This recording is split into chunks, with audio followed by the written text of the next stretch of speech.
All right, how about now? Okay, I think I just did a whole introduction and my microphone was not working. So hopefully now you can hear me. I'm just going to restart that again. Honestly, today has been one of those days with a little bit of a few tech snafus. So let's jump in here. Welcome again to this live session here. I'm jumping on every Wednesday live here. You can join me on my YouTube channel. You can just search in YouTube or in Google for Ali Ride YouTube and you'll jump on there. Or you can join me on my Facebook page, Ali Ride, as well. And I am going out live and direct. Let me just double check that I am with all these tech things going on. I believe so. So here we go. Here's the story today. We are getting together every Wednesday to talk about quilt pattern design. And this Wednesday, I want to talk to you about how you go from getting that idea in your head to getting that idea down onto paper. This is one of the #1 questions that I get from people. And it is honestly something that people take a little bit of time to wrap their heads around. So, you have these design ideas, but now what? How do you get from this idea in your mind to a quilt pattern on paper? There's a lot of kind of steps in between those things. So that's what I wanted to talk through today here with you on this live. Again, for those of you who don't know me, I did go through this introduction silently at the beginning, but I'll just repeat it here because my microphone wasn't working. I'm Ali Ride and I'm a designer, I'm an entrepreneur, and I'm an online educator. And I work with people who love quilting, people who are passionate about quilting, whether you're a beginner quilter or a more experienced quilter, or you are a surface pattern designer, for example, and you're really interested in quilting as well. I work with you to really help you to learn how to design, to write, and to sell unique quilt patterns. And this is really like that starting point for you to be able to start to grow an online creative business using these quilt patterns as a basis for that. So today I wanted to talk to you a little bit about, starting out. Sometimes we have that great design idea, but what are those next steps to get that idea out of our heads and onto paper? And then how does that paper become a quilt pattern design? A quilt pattern itself. What are those steps there? So I'm going to be talking through that today. I am going to go live every Wednesday here, so you can join me live on my Facebook page or on my YouTube channel. So you can just go into YouTube and type in Ali Ride in the search bar there and you'll pop up on my channel as well.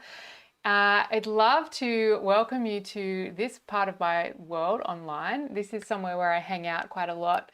And I do love going live and chatting to you as well. So I'd love to know if you're joining me here live or you're watching this replay, drop a little comment for me down there. Let me know where you're tuning in from today. It's super hot where I am. I'm in Verona in northern Italy. It's probably 37 degrees Celsius today, which is 90s, probably almost 100 Fahrenheit, if that's the scale that you're working with. It's a little bit sweaty and I've turned off my fan for right now because I wanted to make sure that you could hear me through the microphone without the whooshing noise. So let me just say, I'm putting it all on the line for you today. I'm sweating it up. So let's jump into this. What I really wanted to talk about today was that idea of going from an idea to a quilt pattern on paper. So how do we go about this? If you've been following along with my emails or you've been following some posts of mine in the past for any amount of time, you know that I really like to talk about that design phase of coming up with a quilt pattern design. It's super, super key to get this part right. If you don't really put that time in up front to come up with that unique design idea, then all that hard work when you get into writing the actual quilt pattern and then launching it and selling it, sometimes that can fall a little bit flat if you don't really put that effort in right at the beginning to come up with that great unique design. So I do talk quite a lot about this design phase of things, and if you've got my 7 steps to grow a quilt pattern design business guide, this is a free guide that's available for you, and around this video somewhere you will find a link for that. So if it's on YouTube, you'll see it in the description box. There'll be a link there for you to be able to download that guide. Or on Facebook, have a look through the first comments there and you'll be able to see that I'll put a comment up there as well with the link to that guide as well. So this guide, it really talks about all of these phases to developing a quilt pattern. So a quilt pattern isn't just about coming up with a design idea and typing up a document in Word or anything like that's kind of part of it. but there's a lot more that goes into it. I remember talking to one of my students, Tracy, and she's an experienced quilter of over 20 years experience. And I remember her comment at the end of Quilt Design Code when she was working with me, and she said to me, I just am blown away by how much actually goes into the whole process. This is something that I totally underestimated. So what I want to do is I want to make sure that you don't feel overwhelmed by all of these steps. I want to work through these with you. I've got content on my YouTube channel for this, my weekly emails that go out to my list as well, that I've put in a lot of effort into sharing that information with you to try and make this process a whole lot easier. So how do you go from this idea to getting it onto paper? And when I say getting it onto paper, I mean creating a professional quilt pattern that's going to set your customer up for success. So first things first, knowing what to actually include in that quilt pattern is pretty key. And on page 10 of this guide that I just mentioned, the 7 steps to grow a quilt pattern design business, you're going to find a list of all of the elements to include in a quilt pattern. But let's just back up a little bit here. So we've kind of worked through the design phase so much. I talked a little bit about the design phase last week in my last live, so you can go back and watch that replay as well if you'd like to. And in that guide as well, I walk through those kind of steps to really getting your design down. So how to look for, unique inspiration so that you can come up with a great quilt pattern design idea. How do you go about getting that design idea and those design ideas flowing instead of just jumping in on the first design idea that you go with? How do you iterate those? How do you develop those a little bit further? And then how do you use things like the elements of design to select and to choose a design that you think is worthy to carry forward and to put all this work in that we're going to be talking about right now? So the writing the quilt pattern, developing all of the diagrams, creating the cutting layouts and the cutting table and the fabric requirements, all of the different elements that I'm going to walk through as well in this short live today as well, that go into creating that professional quilt pattern that we know of. So really, once we've kind of designed our pattern, so we've gotten that design idea, we've sourced some inspiration, we've gotten it out of our brains, we've put it down onto some paper. I've talked about that part. But a sketch on a piece of paper, we need to take that a little bit further, right? So what goes into creating a quilt pattern?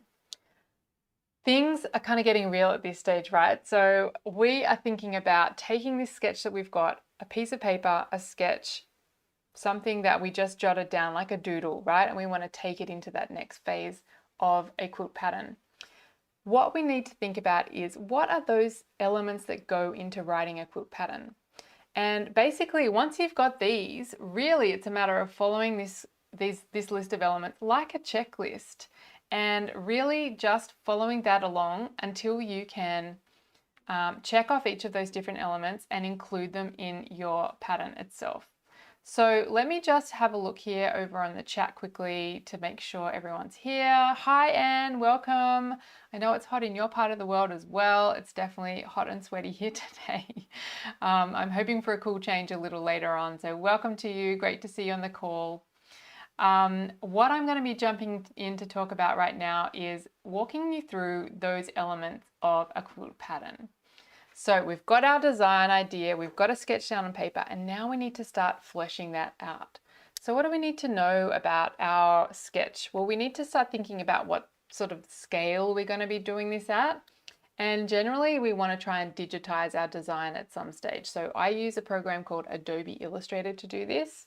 And it's something that I teach as well. You can use any graphic program that you're familiar with. There are a lot of different options out there.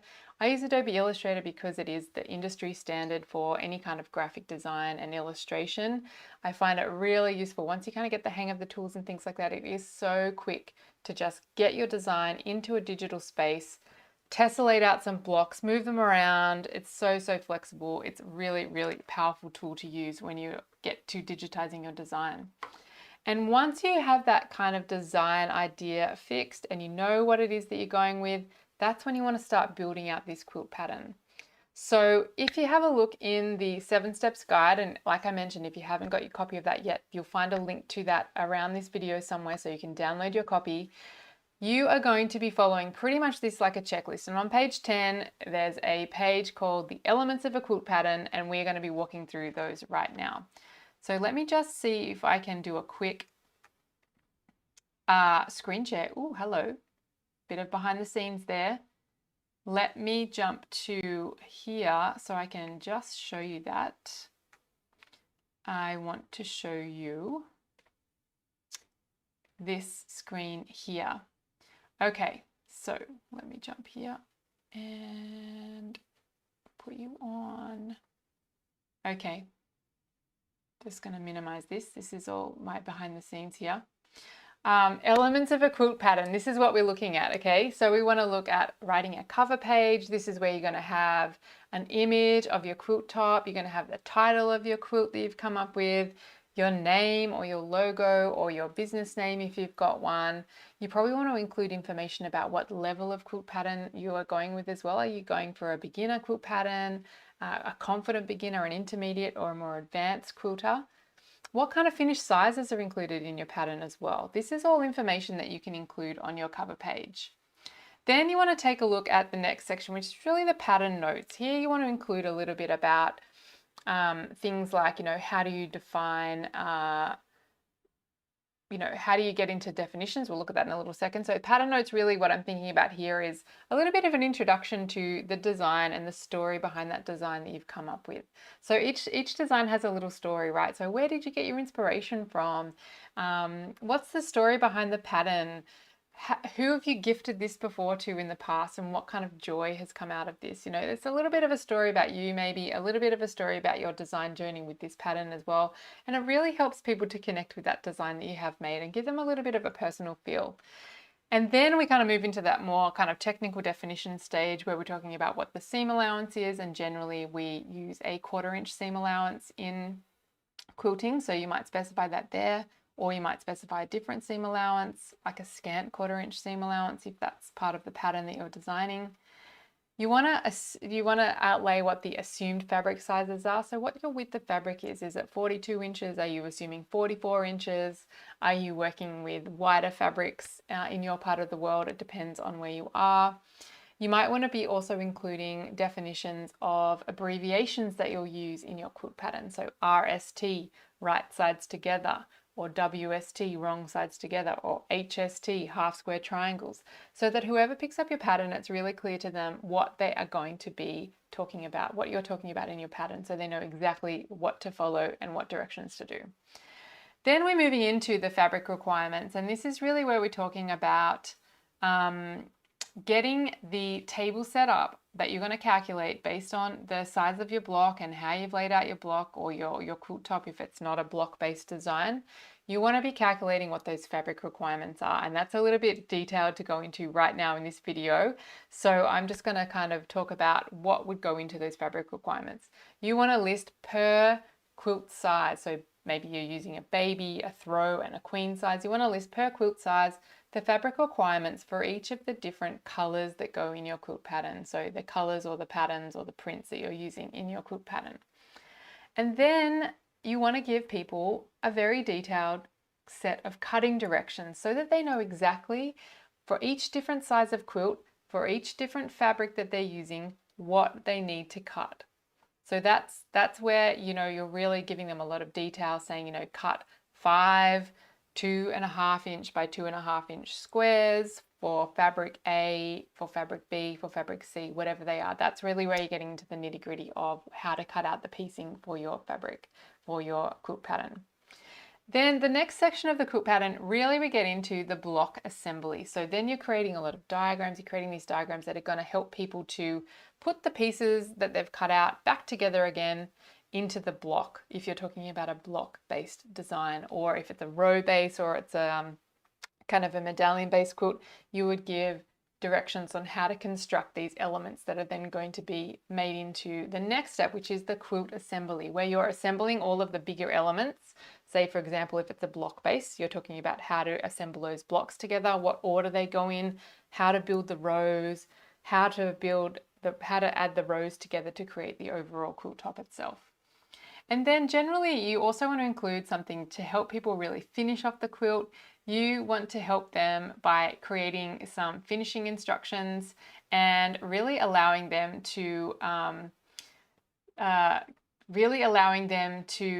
move through and complete the quilt finally, and not have it end up as another WIP, another WIP, another work in progress that they've got in their stash somewhere. You want to really help them set them up for success by providing them some finishing instructions. So maybe how to do the binding, the steps that go into laying out your backing, laying out the batting and smoothing it all out and basting the quilt. You can give some suggestions for how to quilt the quilt as well. And then generally you also want to include a coloring page in there too. And something else that I've got on this page here too is, can I use less words or can I use a diagram?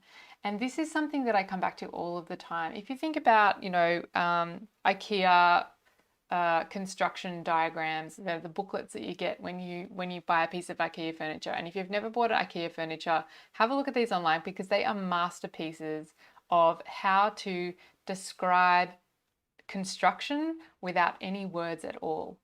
So can you use less words? Can you describe it with a diagram? Because oftentimes, especially visual people like us, designers, quilters, probably the majority of us are pretty visual.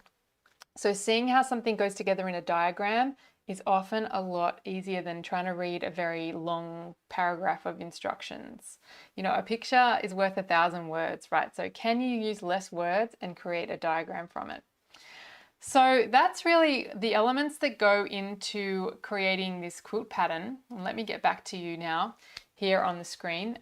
Really, that's about getting those elements in. And like I mentioned, it's really a matter of getting those elements, using that as pretty much like a checklist so that you can start to create that quilt pattern itself.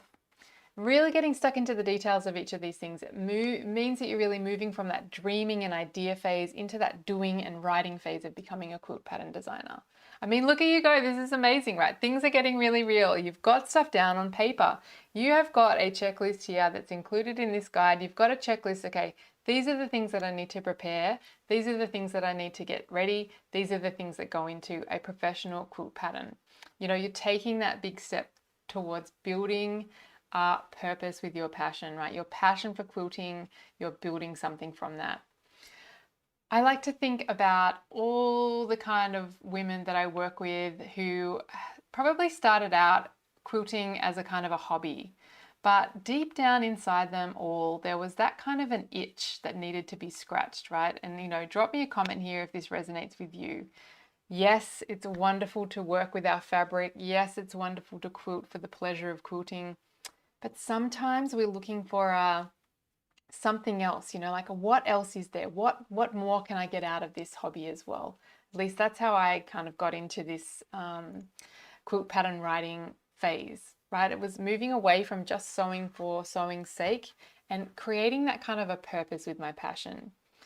And taking these next steps is really how you move from that idea, from that kind of making hobby phase, and creating your idea and making it into a reality, making it into a professional quilt pattern, which can become the basis for a creative business online, if that's what you're thinking about growing, right?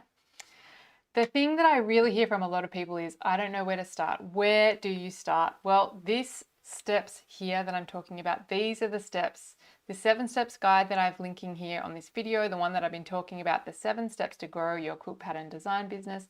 These are the steps to take. They really are.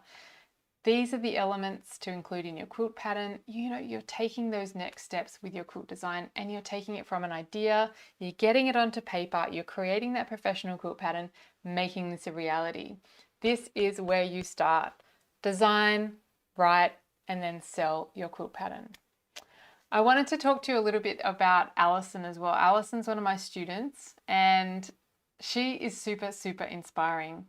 When Alison came into my world, she had this big passion for her quilting, right? She was really just frustrated with how to take that passion into something more, She wanted more out of what she was doing with her quilting. When Alison started out, her passion was just about all that she had. She didn't even have a laptop that she could use with Adobe Illustrator to make the quilt pattern itself, to start writing her quilt pattern digitally. This is something that she didn't even have. Alison is super, super resourceful.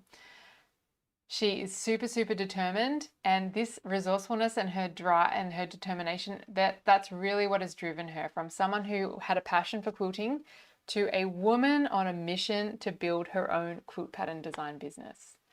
Alison is really making it happen. She has built herself this purpose, like I talked about. And boy, is Alison on fire. She has totally transformed her passion and her ideas into reality. She is getting ready to launch her first applique quilt pattern. So, you know, this works for any kind of quilt pattern. We talked about block quilts, we talked about overall designs, applique designs, any kind of quilt design that you're into. This works for all of those types of things, you know.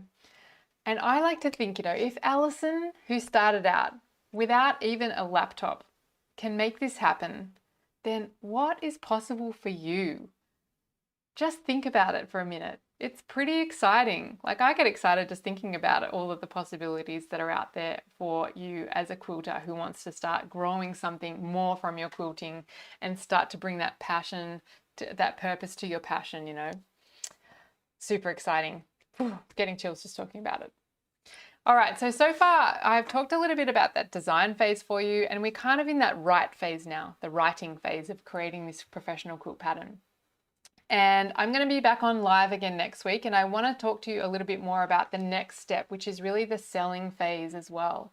But in the meantime, you know, I want you to whip out your 7 steps guide. Like I mentioned, there's going to be a link here on the video for you to get that, a copy of that if you haven't got it. If you do have it already, dig it out in your emails. Just search for 7 steps guide in your email and you'll find it. It'll pop up for you. I want you to get that guide out and see that elements of a quilt pattern design checklist and get those out and start planning out each of those elements of your quilt pattern. So that's your kind of takeaway for today. A little bit of, dare I say it, homework to start really planning out each of what is going to go into each of those different elements as well. I'm going to be back here again live on Wednesday. I really hope you can make it then too. And until then, I want to say keep going, keep designing, keep working on this dream of yours. It is totally possible. And together we can keep growing this momentum with your quilt pattern design. If you're catching the replay, thanks so much for joining me. Please do drop me some comments here and let me know what's your biggest takeaway been from this chat here today. And if you're on here with me live as well, drop me a little comment. Let me know what your biggest takeaway was. There is a little bit of a delay here between the stream, so I might not see those in real time, and I am mindful that it's almost half past, so I don't want to take up too much of your time. I hope you've enjoyed this video, and like I said, I'm going to be live here again next Wednesday. Grab a copy of your guide in the meantime, and I look forward to speaking to you again soon. All right, bye for now.